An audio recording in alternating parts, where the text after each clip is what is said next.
She got there on the first day of the week, he is already gone. Let's read Matthew 28. See, they got you thinking Christ rose on Sunday. No, by the time she got there on the first day, he was already gone. Meaning he rose on Saturday, the Sabbath. Count back 3 days and 3 nights again, you see what he put together. That's what happened. They got us thinking Good Friday was Sunday morning. That is not biblical at all. That's not in the Bible. Matthew 12 and 40, Christ said himself, I'm going to be in the grave 3 days and 3 nights. You cannot get that from Friday, Good Friday, what they call Good Friday, right? To Sunday morning. That is impossible. So showing another fallacy of the Roman Catholic Church is not in the Bible. We all grew up doing that. Easter speeches, you feel me, powder blue suits and all that madness. But we thought that's what it was, but that is not the truth. All right, Matthew 28. Matthew 28. Matthew 28, verse 1. Anybody there? And realize early on the first day of the week will be the end of the 7th day of the week. Like when the sun drop on Saturday. What manner of book is this? No, that's a Jehovah's Witness book. Oh, they done took. Yeah, they don't believe in the resurrection. Matthew chapter 28 we're going to. Hey, look, that's another thing you have to be very careful about, y'all, with these people. They done rewritten these books from their personal beliefs. I just tripped out. Yeah, I got some of those books around because I used to study. Because they don't believe in the resurrection. Right. So they took it out. And then when we read that Revelation end of the count, man, if you add or take away from this word, yo, they took their names out the book of life. You miss a fool, yeah. You follow these people? I'm not saying it to you to be derogatory. No, I'm not saying it to be derogatory. Question anybody who starts removing parts of the Bible. Just take it out. You just signed your own devil. And we can go in there and show you as many scriptures they got in there that's missing. Like, and they ain't even covering it up. It skipped from verse 10, don't even go to 11, from 10 to 12. They use Jehovah instead of Lord. They say Jehovah, so and they say that's how they changed in the Bible. That's what they had. So let's get this Matthew 28. Matthew 28. Matthew 28, verse 1. This is second witness. And I remember it said it was dark in the other one. Right? That's still early on the first day of the week, because early on the first day of the week is the end of the 7th day. When the sun drops on Saturday night, you think it's the end of Saturday. It's really the beginning of Sunday. According to the biblical understanding, when the sun drops, it's a new day. And if you take it back to Genesis chapter 1, what it said the evening and the morning was another day. From evening to morning, that's how you gauge your day. Not from 12:01. What if it wasn't a sunny day that day? So you would just go by. Well, even when it's not a sunny day, like you still know. We still know when it's dark. You know when the sun, you know when it's dark outside. Oh yeah. You know, hey, it's a new day around here. But you know, on average, it usually was around 6 o'clock, 6 p.m. So that would be the end of the 7th day and early or the beginning of the first day. All right, come on, bro, let's get it. Matthew 28. Matthew 28. Yeah. In the end of the Sabbath. At the what? Yeah. In the end of the Sabbath. The Sabbath ends Saturday night, sundown. That's the beginning of the first day of Sunday. End of the Sabbath, come on. As it began to dawn towards the first day of the week. As it began to dawn toward what? The first day of the week. Come on. Came Mary Magdalene and the other Mary to see the sepulchre. Come on. And behold, there was a great earthquake, for the angel of the Lord descended from heaven and came and rolled back the stone from the door and sat upon it. His countenance was like lightning, and his raiment white as snow. And for fear of him, the keepers did shake, and became as dead men. And the angel answered and said unto the woman, Fear not ye, for I know that ye seek Jesus, which was crucified. He is not here, for he is risen. That's past tense, or is that present tense? What is risen? He is not here, for he is risen. That's past tense. He would have said he's rising now. Right. The angel said, look, he already gone. And so to know when he was gone, verse 1 says, in the end of the Sabbath, as it began to dawn toward the first day of the week. That's when she got there. So before she got there, he was already gone. Because she wouldn't win on the Sabbath. And we read the stories before that. We understood that's why they had to hurry up and get the body into the earth, because the Sabbath was coming and we forbidden to do any work on the Sabbath. So. And what's crazy is... So in the earth or in the cave? In the cave. They had him in the sepulchre, in the tomb. His body risen. So there's no burial ground for them. No, it's not. They claim they found where Christ was buried years ago, and that turned out to be a false. Yeah, they pulled that little box out. Yeah, that's false. They uncovered. Because see, that was a common practice with the Romans at that time. They put them in sepulchres. That's why you have those catacombs now in the Vatican. That was just the way that they. Just the way they did. No, she said he is not here. He already gone. Right now, check this out. To break it down, this was Passover week when Christ died. It wasn't Easter. It was Passover week. All right. So he was in the grave Wednesday before sundown. In the grave. Matthew 12:40 says he was in the tomb or the grave 3 days and 3 nights. You got Thursday, Friday, Saturday. By the time they got there on Sunday, he was already gone. It's not Good Friday. You can't do it from Friday. That's madness. Because they don't know the day after Passover, believe it or not, is a Sabbath. A high Sabbath. Even if it don't land on Saturday. Our feast days were still considered a high Sabbath days. You know what I'm saying? So the Lord got more than just a weekly Sabbath. When Passover comes, when we do the Passover March 27th, the very next day is considered a Sabbath day. That's the first day of unleavened bread. He had to be off that cross, prepped, and into the tomb before the beginning of the first day of unleavened bread, because that was a Sabbath day. 3 days and 3 nights from there, he was about the grave. See, so we ain't talking Sunday Christianity sunrise service. That ain't in here. What happened? He was in the grave 3 days and 3 nights. By the time they got there to check on him, already gone. And Matthew 12:40 tells you how long he was in there. Also, Jonah chapter 1 as well. Did we satisfy you? Yeah. Come on, let's keep going. No, he said No. He said he ain't satisfied. It's not a problem with that. All right, the time and date, I actually learned something. All right. All praise. About the time and date. I mean, thank you for that. Problem is you have 2 different accounts, okay, of the same story. What you mean? In one account, all right, she goes there, sees the stone gone, right? Okay, where my man? Looks around, runs back, tell the other fellas, hey, look, he ain't there. Well, where is he? I have no idea. Well, let's go see. Second account, all right? They all go there. No, it wasn't all. It was Mary and Mary. Mary and Mary, all right? Yeah, it wasn't all. And the rest of them came later? Yeah. We need to go ahead and read on down. Yeah, go ahead and read down. We need to go ahead and read it clear. And then, when you see Mary and Mary, that's verse 1, y'all. In that 28. Let's go to 6. All of them. We have verse 6. He is not here, for he is risen, as he said. Come see the place where the Lord lay, and go quickly and tell his disciples that he is risen from the dead. So it was not all. And that's the same thing they said in the other one. They went to the disciples. Yeah, John chapter 20, same thing. But this time we get angels. Yeah. Last time we didn't have angels. Oh, because the detail of the angel coming down from heaven wasn't in the last one. You saying it's a conflicting account? Oh, I got no problem with that. Oh, okay. All right. My problem is, okay, it's just 2 different. They're not different. They're the same. What's different? One has a little more detail than the other. So now we're dealing with this. Now I'm glad we at this point. So what you have to do is show us how it's different. That's all. As I said before, in one account, all right, the stone is not moved. Right? In the second account, the stone has moved. She finally gets the courage to go in. All right? Now this is Mary and Mary. First of all, it's just Mary. Now it's Mary and Mary. She's not alone. But the report is not conflicting. This, you know what, I'm going to go ahead and read it. I gave us the Bible verse, but I'm going to read the part about knowledge and the Bible's understanding, because I don't want you to miss what's going on. You're looking at detailed account. Let me read this right fast, right? Go ahead. Now, where y'all at? That's Matthew 28. I was going to go back to John 20. Oh, I'm there too, right there. Go All right, ahead. let me read this first verse again. It say, the first day of the week cometh Mary Magdalene early. So we're in agreement on both of those when it happened. Yeah. When it was yet dark, unto the sepulchre, and seeth the stone taken away from the sepulchre. So now, there your question asked about the stone. You said the stone wasn't rolled in. Yeah. So now right now it's showing that it was taken away. It's taken away. Yeah, that's in your first account. So who took it away? That's in the John account. That's in the John and in the Matthew. Same thing. It shows you in the Matthew how it got took away. It says she see the stone taken away. That's it. It's just giving you more. Matthew 28 shows you how it was. Okay, now look. When you get to verse 12 of this same chapter, right? It says, Go ahead. well, I'm gonna start at 11.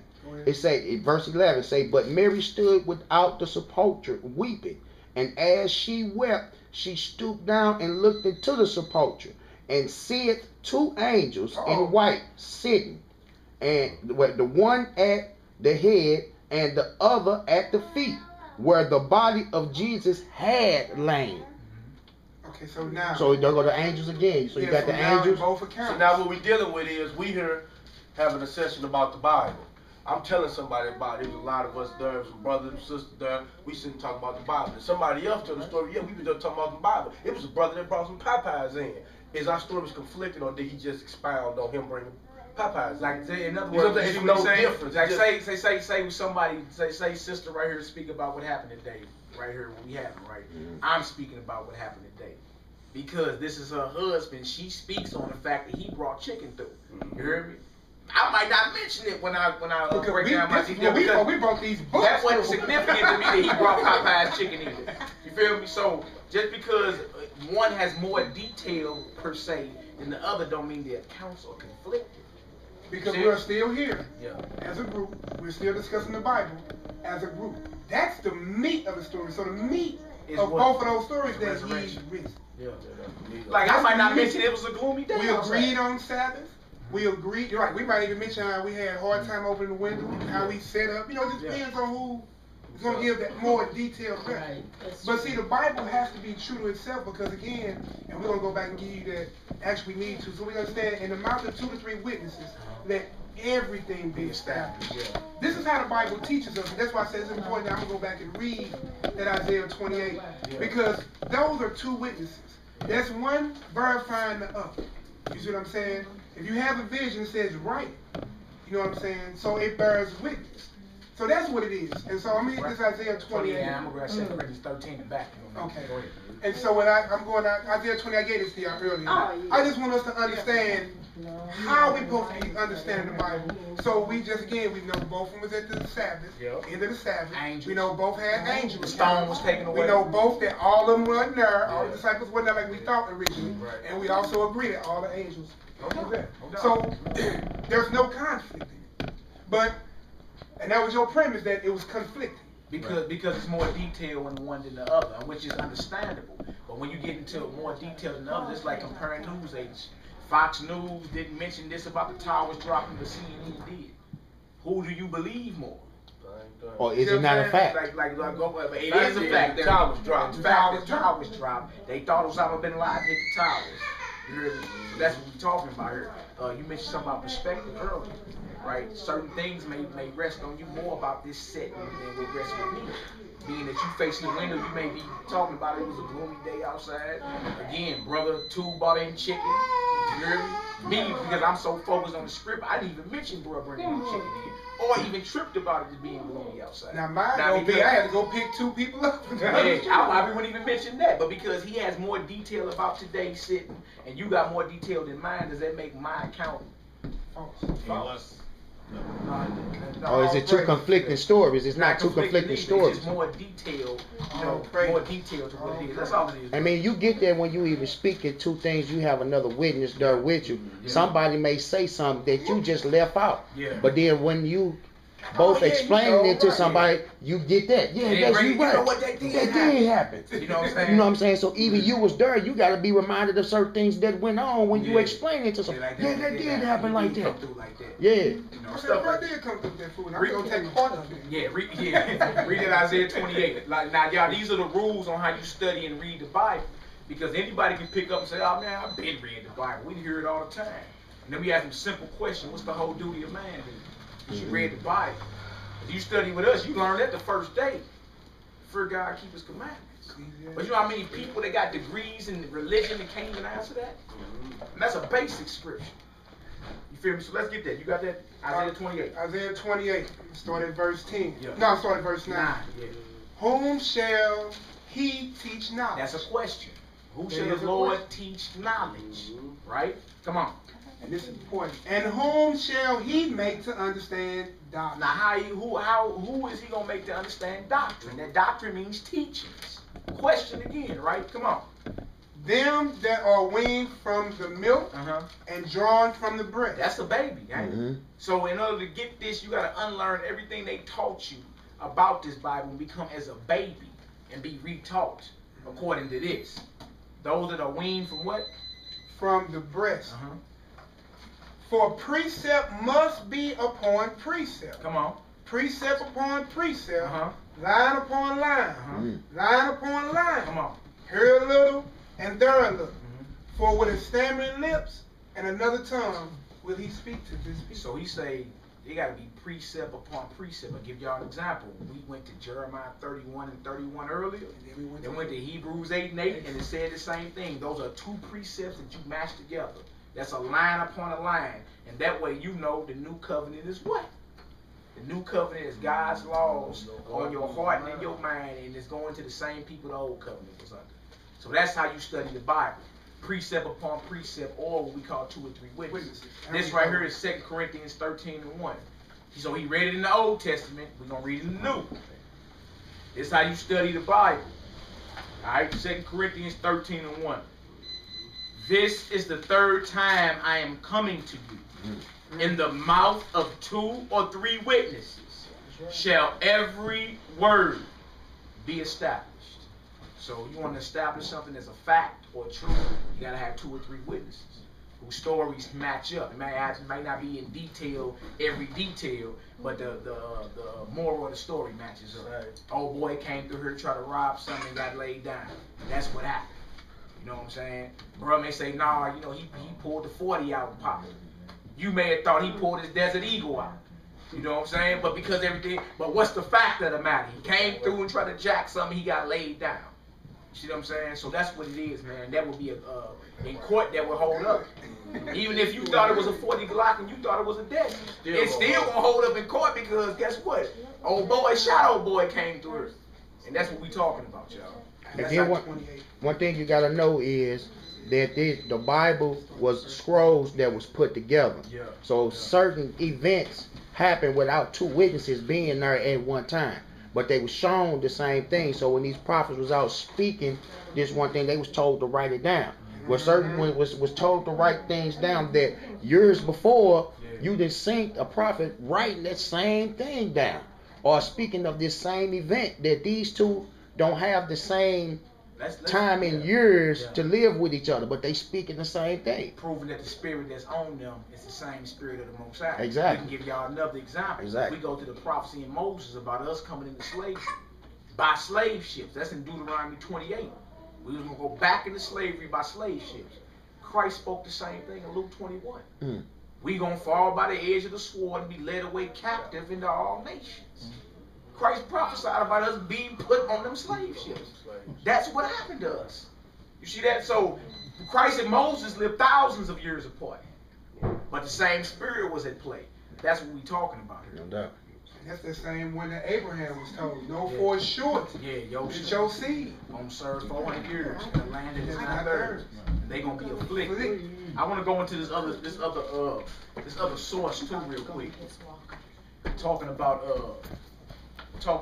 the Messiah. We only pulled one source so far. No, I ain't looking for it's another one. Not Luke. Is it Lucian? It's Pliny. You know what that Pliny one is? Pliny the Younger. Nah, that ain't that. That's the J. Rod. It's another cat I got up here. I want to go into him too, because we gotta give another witness that recorded not only about Christ, you know what I'm saying, but how they were torturing his people. This guy right here is called Pliny the Younger. Complete letters. Order this offline right here. I give you the dates when his father was called Pliny the Elder. This again is before the council of Nicaea. Not saying you. I mean, we already don't want to quote that. No, you know he wasn't invented then. But just for the record, so people know that he's not a myth. Pliny the Younger is a Wikipedia dude or whatever. Now in here he has a letter to Emperor Trajan. Trajan Caesar, who was a Caesar. We got his history here in this book right here called the 12 Caesars. It's 12 Caesars that ruled over Rome. Right? Trajan was one of them. Now Pliny lived from 60. Gaius Pliny lived from 61 AD. So before the fall of Jerusalem. to 112 AD. And he brags about how he tortures Christians, makes them deny Christ, all that. So right here, this is page 278. And this is him writing to Emperor Trajan. It says, "It is my regular custom, my lord," he talking to the emperor, "to refer to you all questions which cause me doubts. For who can better guide my hesitant steps or instruct my ignorance? I have never attended hearings concerning Christians." Grab Acts 11:26 too for me. Hearings concerning Christians, because we first was called, the Israelites were first called Christians by outsiders. We was never, Christ never called us Christians. The Most High never called us Christians. It was the outsiders who seen that we followed the Christ, and they started calling us Christians. Way before a religion called Christianity was even invented. They were saying those are the followers of the Messiah, Christ, right? So he's telling Trajan, "I have never attended hearings concerning Christians, so I am unaware what is usually punished or investigated, and to what extent." He jumps down. He says, "An anonymous document was published containing the names of many, those who denied that they were or had been Christians, and called upon the gods after me, and with incense and wine made obeisance to your statue, which I had ordered to be brought in together with images of the gods for this very purpose, and who moreover cursed Christ." He was torturing the brothers and them, and he made them deny Christ. He made them bow to the gods of Rome and to bow to the statue of Caesar. Why? Think about it. Why they going to that extent to get you to deny this imaginary character who didn't exist? Why? Okay. Check this out. It says right here.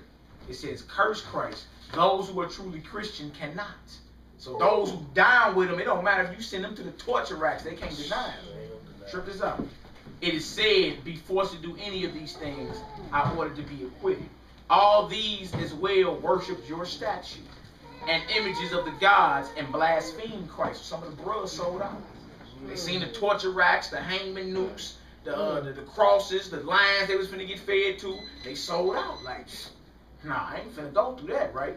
So they maintain, however, that all that their guilt or error involved was that they were accustomed to assemble at dawn on a fixed day, Sabbath day, to sing a hymn to Christ as God, and to bind themselves by an oath, not for the commission of some crime, but to avoid acts of theft. Thou shalt not steal.